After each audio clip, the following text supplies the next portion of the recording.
Yo, what's up everybody? Welcome in. Appreciate you guys for pulling up for this video. So today's video is going to be a money call.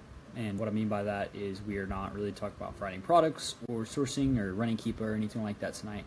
Tonight is going to be a little bit more of the money side of the business and just me going through how to teach you guys to know what you're making, how to track without doing a bunch of spreadsheet homework every night really, and honestly just making sure you don't run yourself broke during the two biggest months of this year, may I say 3 months of this year, because I promise you more people mess up during Q4 with money mistakes than their product mistakes or listing mistakes.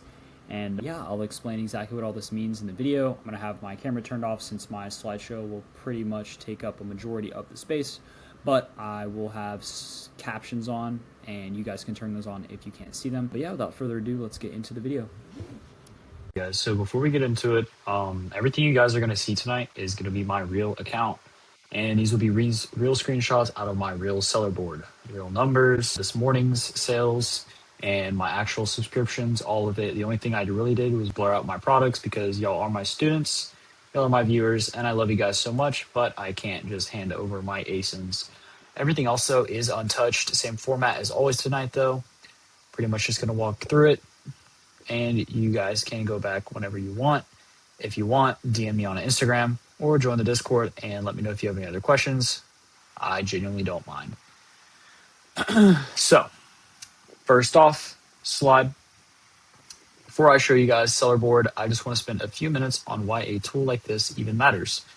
Because if you guys don't understand the problem, the tool is going to be just another app you pay for and never open. And I think the problem right here is that Q4 kills more accounts with cash flow than it does with bad products.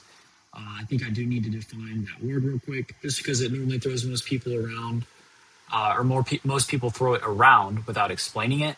So cash flow is just the timing of money moving in and out of your pocket, not how much you make. Okay, so it's when you actually have it. And those are two very different things. And Q4 is where that difference will bite you in the butt. So if you guys look at the 3 boxes on the screen, because this is the whole trap laid out left to right.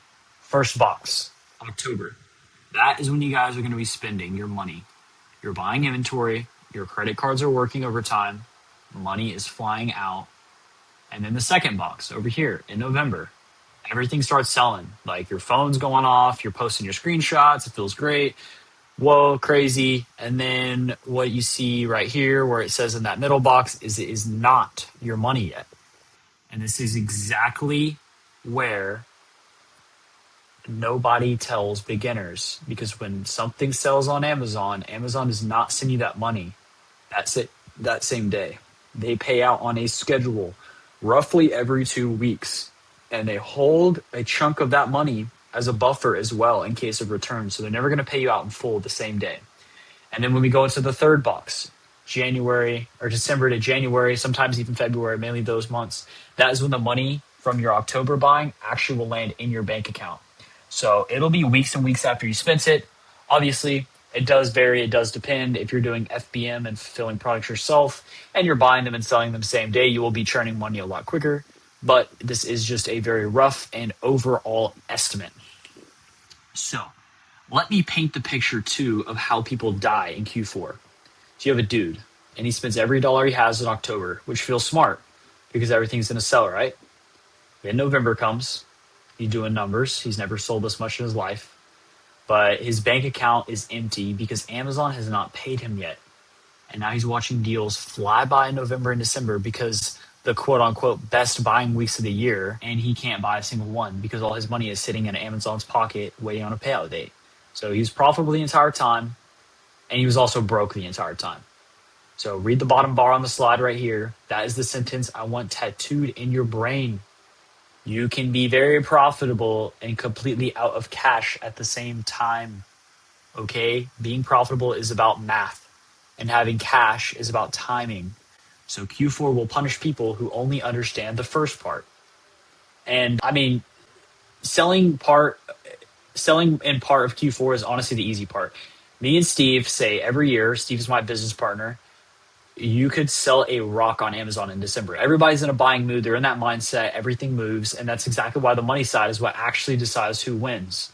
So tonight goes into two halves. So first half, I'm going to walk you guys through Sellerboard tab by tab, the extension I use to track my profits.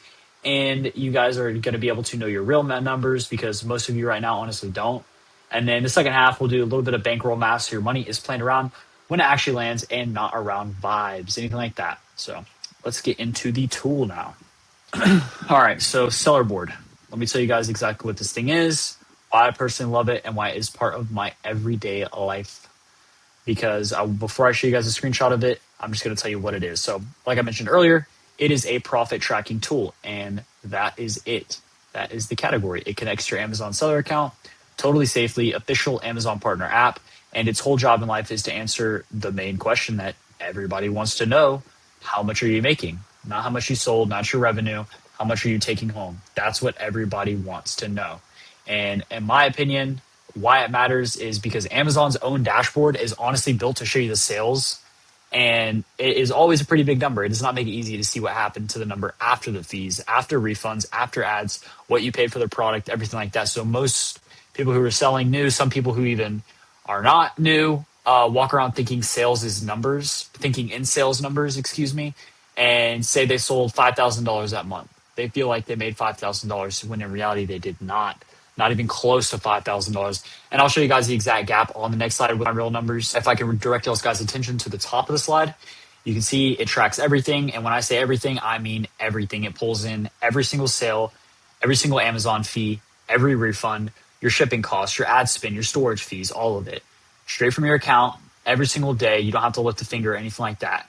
You do not have to enter any of it either. And you couldn't even enter it if you wanted to. So if you guys look at the big orange text, because this is the entire reason I preach this tool, the only thing you ever have to enter is your COGS. That is it. And let me define what COGS is, because I'm assuming nothing tonight. COGS means cost of goods sold. It is just what you paid for the item. So if you buy a drill at Home Depot for $50, your COGS is $50. That is the one piece of information that Amazon has no way of knowing because they didn't see you buy it in the store. So you have to tell Sellerboard that one number, and then it does 100% of the rest of the math forever. Amazing, amazing, amazing. That is, in my opinion, why it beats every other method. Spreadsheets work great until you get lazy 3 weeks in. I've watched it happen to everybody, including me. And this needs 30 seconds per product, probably even less, one time, and then it runs itself. So if you do look at the three boxes at the bottom of the slide, it's about $19 a month, which for what that does, it makes it the cheapest employee or VA or whatever you want to call it you will ever hire. There's a 2-week free trial as well. If you guys do use the link in the description of the video, it is a 2-month free trial. And here is what I want for you guys. Dead serious. Start the trial tonight while you're looking at this. Connect it before you go to bed because it does take a bit for it to load and everything to your dashboard. And by the time you wake up, or, if it's in the morning for you, by the time you get home from work or school or whatever, you can just follow along with the rest of this recording inside your own dashboard and set it up as we go and click along. So on to the next one. This is going to be the dashboard tab. I do have a lot of stuff blurred, obviously, but you guys can see on the left side of the screen, this is my dashboard screenshot from this morning. And this is the screen you guys will be living on. This is the screen that you will be mostly active on. So this colored boxes across the top are my time period tiles. So this one says today, this one says month to date, this one says last month, and then it projects my monthly revenue, sales volume, everything like that according to how I've been selling. I just blurred this out because these are some pretty big numbers and I don't feel like they're necessary. I just kept one tab of today's sales just so you guys can get a feel for it. During Q4, you guys are going to be flipping between these things constantly. And, up here, I think what I meant by that is right here, period. If you click on this, it'll drop down and you'll be able to select how you want to filter. So you could do, like I have here, today, month to date, last month, projected month. You could do today, yesterday, 2 days ago, 3 days ago. Things like that. You could filter to, 100 days ago from now, like things like that. Like you can do all that kind of filtering right here if you click down. And like I said before, these are going to be the things that you're going to be flipping to constantly during, this Q4, watching the season ramp up week over week. And I'm telling you now, it gets addicting when you do this kind of stuff. Now, second point, on the right side of the screen over here, this is the single most important of the whole tab. net profit over sales. So if you look at my today tile on the screenshot, you can see sales say $1,033. Then look on the lower on the same tile where it says net profit right here. This is what you see, net profit. You can see now you can see this is a way different number. So let me break it down every single step of where that difference goes, because this is the education part right here. So say you sell something for $100. First, Amazon takes their referral fee, which is like 17%. That's just their cut for the sale happening on the website. So 17 bucks gone. And then if it's FBA, meaning Amazon's warehouse ships it for you, there's a fulfillment fee. So let's call it 8 bucks depending on the size. If you ran ads, that comes out. You probably won't be running ads if you're doing the arbitrage method. If someone returns it, that comes back out. And then the part that beginners always forget is the item was not free. You had to pay for it. So 50 bucks, let's say that's your COGS. So your $100 sales, actually 100 minus a $17 referral fee, minus an $8 FBA, minus $50 of COGS, and you're keeping around 25, 26 bucks, something like that, 20 bucks. And that'll be net profit. So sales said 100. In reality, you only made about $24. So sales is the flex number. That's what you're posting on the IG store and stuff like that. But net profit is the fact, and that is what you're walking away with at the end of the day. And that is what really counts if you want to live off this kind of stuff. And Sellerboard shoves the fact in your face every day so you can never lie to yourself. That is why I love it. And then third point as well on the right, estimated payout. You can see it here on my tiles as well, which is right here. This is what Amazon is actually about to deposit into your bank account. That is your cash flow number, the one from the trap we talked about on the last slide. And the last point, on any tile, you can hit that little more button right here that you can see at the bottom, and it will explode a massive drop down that you can scroll into forever. And it shows every fee in a line item, referral, FBA, storage, refunds, everything. So if your margin ever looks off, you can see exactly which fee it ate. Every one of you should be able to answer what was on my net profit this month in one glance. So if you can't do that right now, it's not a knock. That is just what changes tonight. So good slide right here on the dashboard. Next one, this is products. So over here on the left side of the tab on Sellerboard, there will be a bunch of buttons on your computer where you can click. You'll just slowly go down. One will be dashboard, then products, things like that. So we will be going down in an arrow. If you're a little lost right now, hopefully you're not. So like I said, this is going to be the products tab. So this is my real products tab, and I love the screenshot because the blur is accidentally doing the teaching for me. So if you look at the first point on the right side right here, you can see everything in this visible column, and that is COGS. That is what I paid per unit for every single item in my store. And I want this to sink in for you guys. That column is the only thing on my entire page that I ever typed. Every other number you'd see there, my profit per unit, my margins, my sales speed, all calculated automatically off that one column plus what Amazon reports. That's amazing. So how do you actually do it? Pretty dead simple. When you add a product to your Amazon account, it takes about 15 to 30 minutes. It'll pop up in this tab right here. You could also come up here to filter down. Say you have hundreds of ASINs on your storefront and you're struggling to find it, and it's mixed up in here between a bunch of other things that already have their COGS entered. You can click here that says any COGS. If you click the drop down arrow, there will be an option for COGS not set, cost of goods not set. Then you can select that and it'll pop up anything you do not have a cost of goods set to, which you will be able to do. And that is pretty much the whole workflow. After you click it, 10 seconds once you've done it twice. And then if you want to be extra accurate, you can include what you paid in sales tax. If you did sales tax and you're not tax exempt, that's your real cost. And then its Sellerboard takes care of literally everything else forever. So amazing, amazing, amazing. And then now onto the second point, onto the right.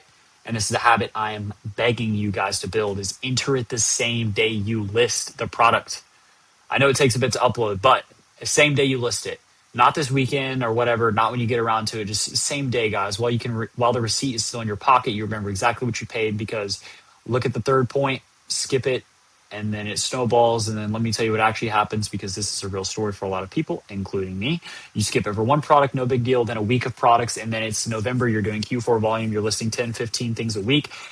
And now you're 200 SKUs in with no cost on them, and your dashboard's spitting out crazy profit numbers that mean absolutely nothing. And then fixing it means an entire weekend digging through a bunch of crumpled receipts on your desk, maybe old bank or credit card statements, trying to remember what you paid for, or going through your account and looking at receipts. and nobody comes back from that. They just give up on it and fly by through the biggest quarter of the year at 30 seconds a day every time you buy a product, or a big fat weekend that takes up and wastes a lot of your time in November. So I just prefer to enter it in same day or every single time you buy a product. And the bottom point ties to the room together as well. COGS in means everything else is real. So until that cost is entered, your margin is fake, your ROI is fake, your net profit is fake, and the beautiful dashboard from the last slide that I had is fiction. It's not real. So one type number per product is the only thing you have to do for the entire system to show it. And it is the cheapest subscription fee out there, and you would be making it worthless if you don't do the one job it leaves you. So just my 2 cents on that. On to the next slide. This will be over indirect expenses tab. So those first 2 tabs you see are dashboard and products. That is the core of Sellerboard. That's 90% of your daily use. These next few tabs are going to be the supporting cast, I guess you could say, things that are still worth knowing. So first one is going to be indirect expenses on the left, my real indirect expenses tab. So if you let me define this term properly, because some of you may be wondering, Jude, what is an indirect expense? It is any cost that keeps your business running, but isn't attached to one specific unit you sell. So think about it like this. When you sell one drill, the cost of that drill is direct. It's the COGS that we just talked about. But your Sellerboard subscription or anything like that, your Sellerboard subscription, that is not the cost of any one drill. It's just the cost of being in business this month. That is indirect. So look at the list on the right side for examples.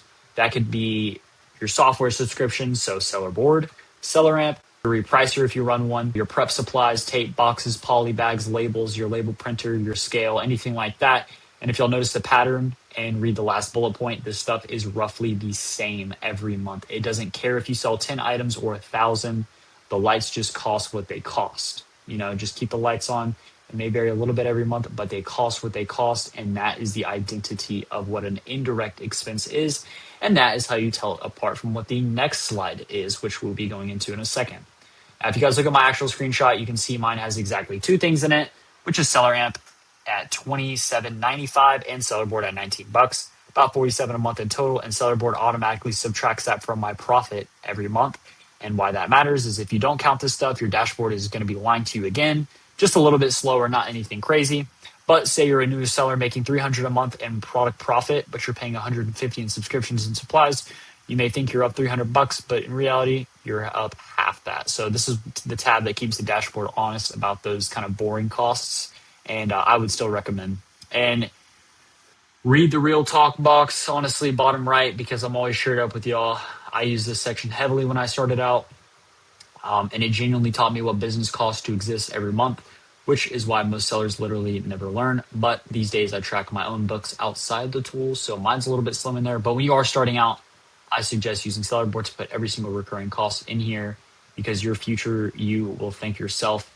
And when it comes to me entering these things, I will get into this later into the video, because I feel like I cannot be up here preaching about this tool when in reality, I don't use it to its full potential like I'm saying. So I will get into that later.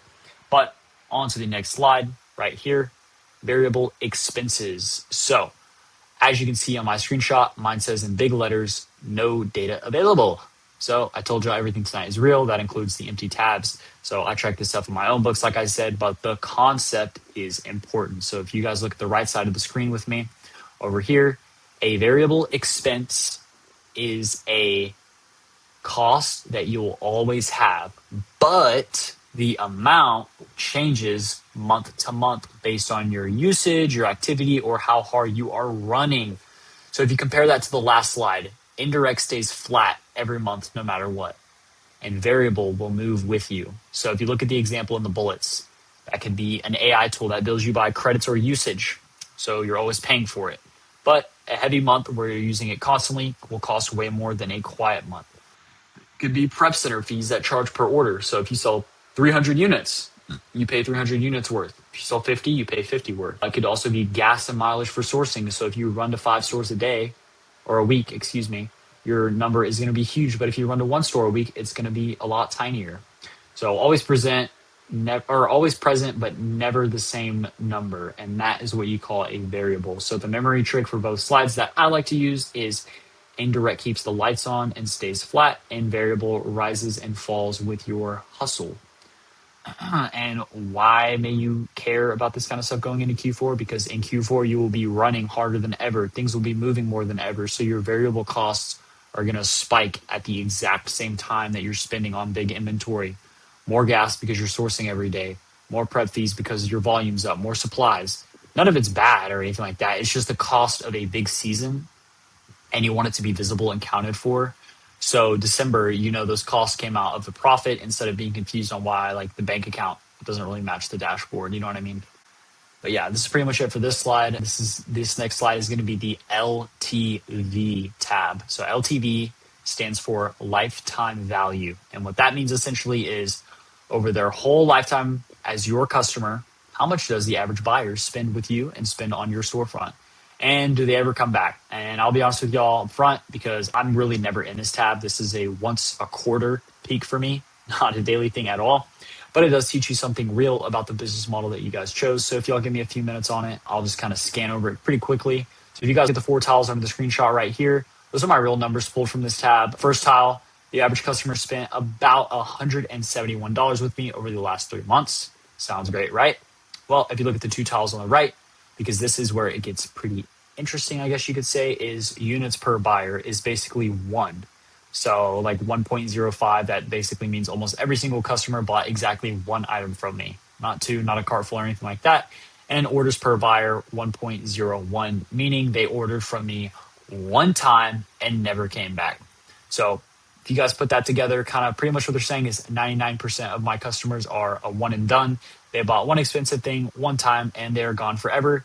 And I feel like I should just point out too that the first point on the right side, that is completely normal for arbitrage. That is not a problem you guys should be stressing about or worry about fixing, because if you think about what we actually do as arbitrage sellers, we sell brand name products on Amazon listings. So say the customer searched for a Milwaukee drill. Amazon showed them the Milwaukee listing, and I happen to be the seller who won the sale. That customer is loyal to Milwaukee and they're loyal to Amazon. They don't know I exist. There's no brand here, no customer relationship or anything like that. And that's perfectly fine. That was never the game, was to build a relationship with our customers. Second point is why you still glance at this tab. It tells you where your growth comes from. A brand grows by getting some older customers to come back. We grow by finding more deals and getting in front of more traffic. So when you're deciding where your energy goes, it's sourcing, sourcing, sourcing. So not marketing to past buyers or anything like that. Don't stress on it. Like I said, this tab is the proof of that, written in your own data, And then I guess the third point is the one exception of worth watching it, I guess, is that if orders per buyer numbers ever start creeping up in a very, very specific niche that you've gone deep on, pay attention to it. So like me, I'm heavy in tools. If I started seeing repeat buyers, that might be contractors rebuying batteries from me on a schedule. So that's what you call a replen, a replenishment, a product with repeat demand that you can pretty much keep restocking forever. And if your LTV tab ever hints that one is hiding in your catalog, then that is worth chasing for sure. So this one right here, this is cash flow and why my chart says I'm rich. So if you guys look, this is going to be probably my favorite slide of the entire night. On the left is my real cash flow tab. And I want everybody to look at that blue line climbing up and to the right. And according to this chart, I am currently sitting on over $300,000 in cash. Y'all, if you guys read that red text under the picture, I am not sitting on the 300 bands.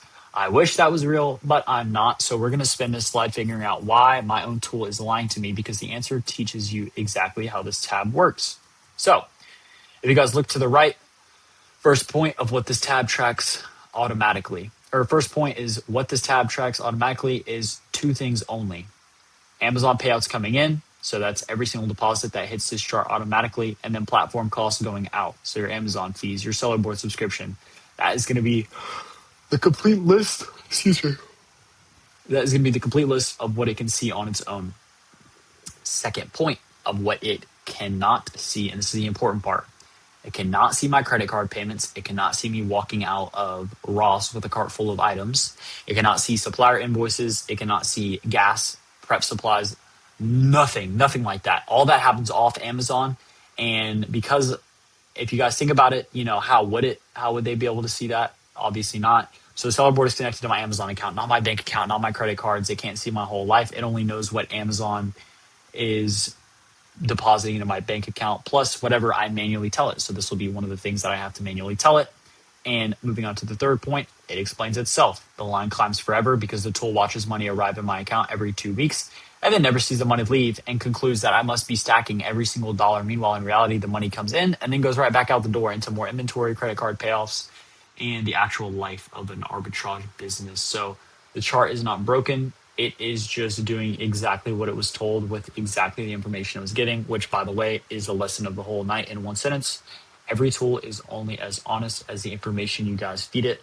Same as the COGS on the product tab, garbage in, garbage out. And getting to the point now where, like I said earlier in the last slide or the slide before, I'm going to keep it 100 with y'all. This one is my fault, not Sellerboard's.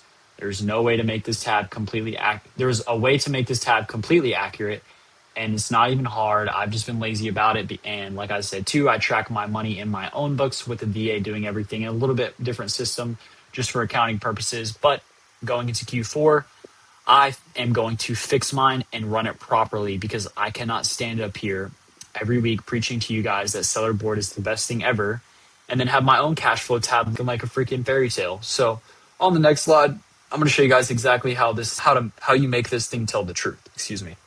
So next slide right here, how to make the cash flow tab match your reality. So 4 rows on the screen. This is the practical how-to. So first row, you guys are going to log your inventory purchases with the add button.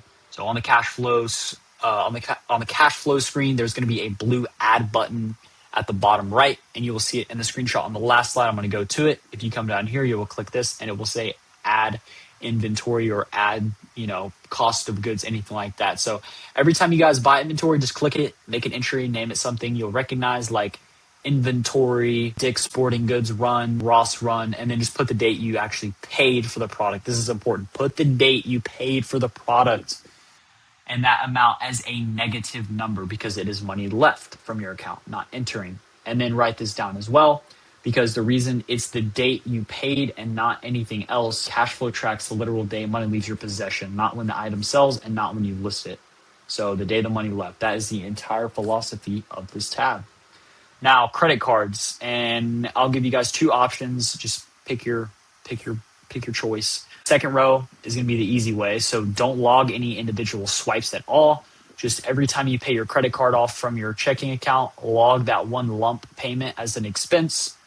Super simple, hard to screw up, and honestly, plenty accurate for most of you guys. This is just the one I recommend because it's a lot easier and more simple. And then the third row, if you want to go that way down the granular route, for my detail people and super in-depth and want to make it perfect, you can log each big purchase or small purchase on the day you charge it to the card, and then do not log the card payoff at the end of the month. Why? Because you already counted that money when you logged the purchases.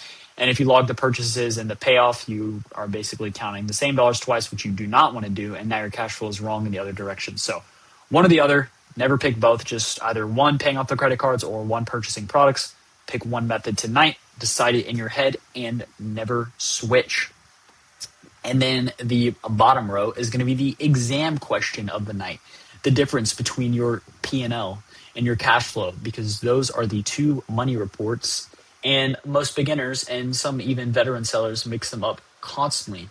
So your P&L, profit and loss, answers the question, am I profitable? Is this business making money on paper using your COGS spread across items as they sell? So cash flow answers a totally different question, and that is, do I have literal cash available today to buy the next round of inventory? And here's why you guys are going to need both, especially in the next couple weeks coming Q4, because your P&L can look incredible while your cash flow is at 0. Profitable and broke at the same time. And that is the trap that I was mentioning at the start of the call. Your P&L can tell you the business works, but then your cash flow can tell you whether you can keep playing and moving or not. You guys are going to need both eyes open, and you guys are going to be needing to focus on both things. Now, to the last slide of this video. Actually, maybe the last slide. I think I have one more after this.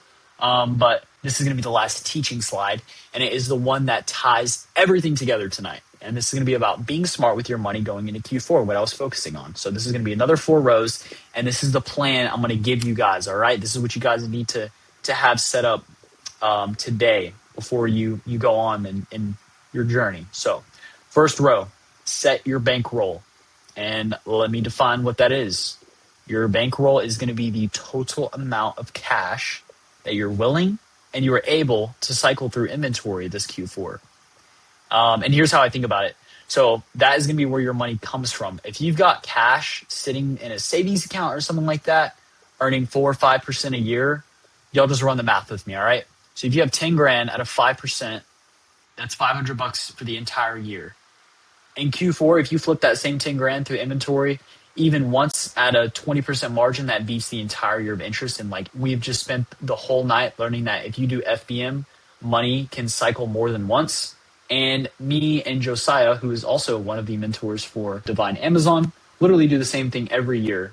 Money sits in a money market account all year, stocks, whatever that may be. And then around September, October, we pull all that out and we put it straight to work because nothing that money does all year comes close to what it does in Q4. But if you guys read at the top row, never use your life money. So that could be rent money. Don't let it touch your inventory. Grocery money. Don't spend it on inventory. If losing it would change your life in a negative way, don't play with it because we don't want you guys eating ramen in the dark to flip toys from Ross or whatever. That's not how this business works. That's not how you should be living. And in second row, once you guys have got that number, deploy it in a 40, 30, 30. Do not dump it all at once. And here is going to be my thinking behind each piece. So about 40% will go in early October. That is going to be your FBA buying. That is when you're sending stuff to the Amazon warehouse. It has to be early because of the October 30th, 31st cutoff from the last week's call, shipped by the last week of October. So if you're shipping FBA to Amazon's warehouse and you want things fulfilled, you must ship it in by the last week of October, or it is not going to be guaranteed to be checked in for the holidays. So about 30% will stay liquid for November. That is going to be your FBM churn money. So that's when you're buying and flipping all month. And then the last 30% is going to be in December. I kind of call it the December powder because by December, you'll know which of your products are ripping. And that money is going to be sitting there ready to reload those winners while pretty much everyone else is tapped out. Maybe people used up all their money and now they're waiting on payouts. And then there's less offers on the listing. And now you're going to be able to price those products at a little bit higher because you set some money aside. So the rule inside the rule is never deploy 100% in week one. So the 40, 30, 30 split adjusted to your guys' life, that part's a guideline, and the never all in at once part is going to be a law for y'all. So third row, this is pretty much why I preach FBM this time of year. FBM has the same dollar working. So if you guys think about this journey of $1 each way, let's say you send it through FBA in November. This is going to be a very, very slow time of the year. It's going to ride in a truck to the warehouse. It's going to wait in a check-in line for weeks since everything's backed up.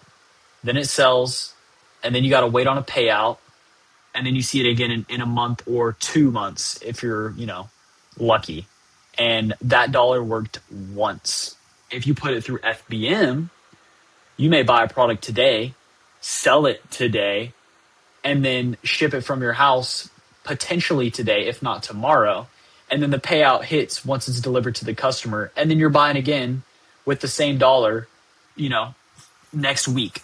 So through November and December, that dollar will flip 5 or 6 times. So if you have $1,500 of FBM money, does the work for maybe $6,000 of FBA money. That is what cash flow actually means in practice. It's not really an accounting word. It's your money moving fast enough to multiply. So this is something I highly recommend is you guys want to be focusing and selling strictly FBM starting November 1st because you guys are going to be able to flip and turn money so much more faster, and your stuff will be compounding insanely fast. And then the bottom row is just kind of knowing when to stop.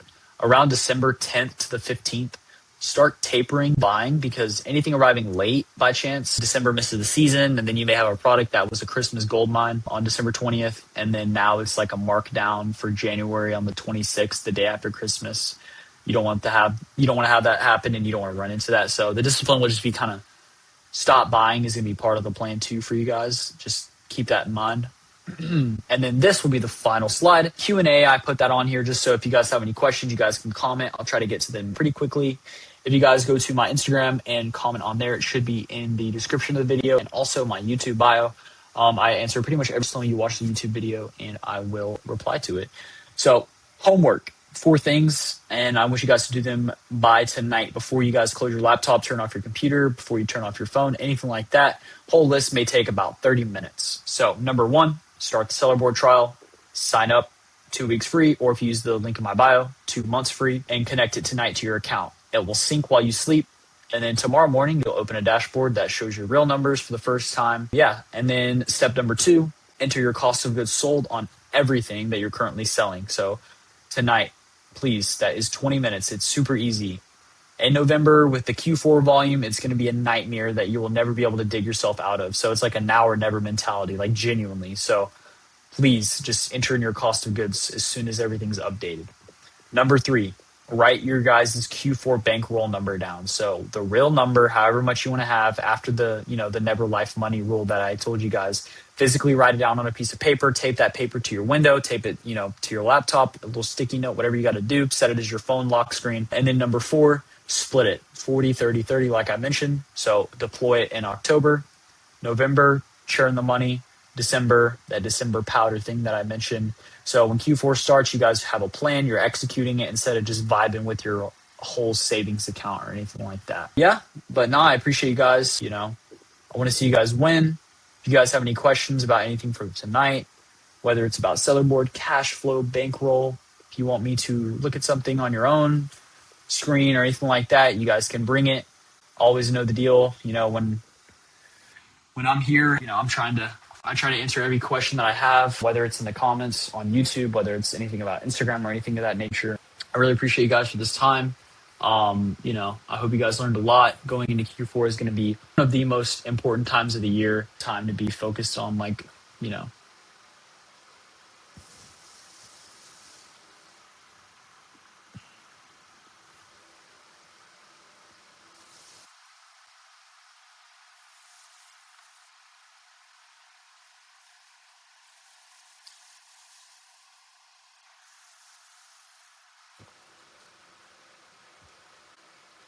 But I really appreciate your guys' time. Like I mentioned, tonight's video was more about the money side of the business, this Q4, how to actually know what you're making, track it without doing a bunch of terrible spreadsheet homework every night. But yeah, if you guys have any other questions though, like I mentioned, feel free to comment on this video. I will answer them as quickly as possible. Feel free to send me a DM on my Instagram, and all of the necessary links and everything else will be in the description of this video. With that being said, I appreciate you guys. Y'all let me know if you need anything, and I will see y'all in the next video. Later.